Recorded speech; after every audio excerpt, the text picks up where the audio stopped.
But the crowd did its best to keep from freezing, and when the man they had all come to see walked out onto the podium, the cheers and applause were enough to warm the wintry air. The president proceeded to pat himself on the back for all he's done in the past 4 years. In a city hard hit by crime, Reagan pointed to a drop in the national crime rate, said it would have dropped more if the Democrats who control the House of Representatives had gone along with his crime law reforms earlier. It's this kind of thumbing their noses at our citizens that makes me believe that this year we'll find exactly what we found out in 1980. In the United States of America, the people are in charge, not the Democratic leadership of the House of Representatives. Reagan's confident he will win next week, so instead of attacking Walter Mondale, he's now hitting on Tip O'Neill in the Congress and pushing hard for Republicans like Matt Hatchadorian, who have a chance of unseating Democratic congressmen. He mentioned that several times during his 20-minute speech. There was virtually nothing new in what the president had to say today. We've heard it all before in Columbus, in Bowling Green, on the Whistle Stop tour through Ohio. But the crowd was here to see the president firsthand. That's what really mattered. This was Reagan's first trip back to Cleveland since he was elected in 1980. So unless he decides to include our city on his list of presidential stops during the next 4 years, well, the people in the crowd today may have seen Ronald Reagan, the president, in person for the last time.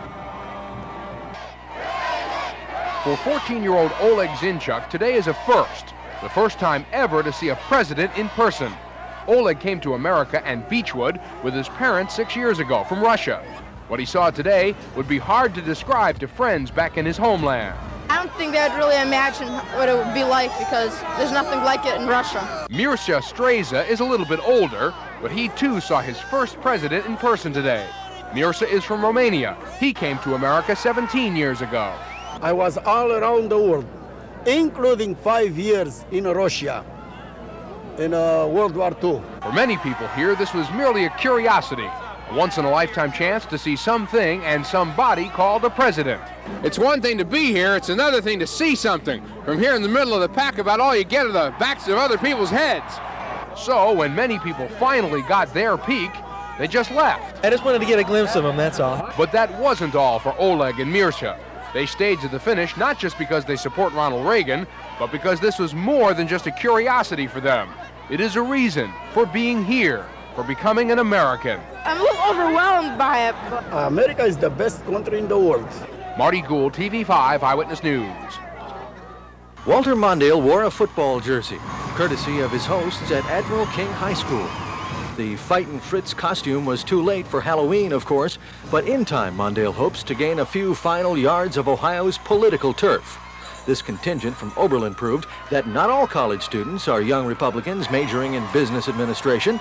There were plenty of unemployed steel workers and shipbuilders here, too, who feel left out of the country's economic recovery. In Lorain County, you have people here who are not asking for welfare.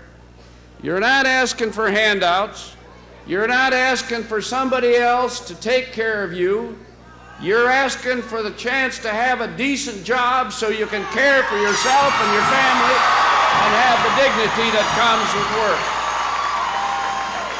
Over and over again during this campaign, President Reagan has asked the question, are you better off now than you were 4 years ago? Well, here in Lorain, Ohio, many people can answer emphatically, no. That made Lorain fertile territory for Walter Mondale today. And while the polls predict that Mondale's harvest of votes here won't make much difference, Mondale himself insists the Republicans are in for a big surprise. Are we going to carry Ohio? Steve Craig, TV5 Eyewitness News.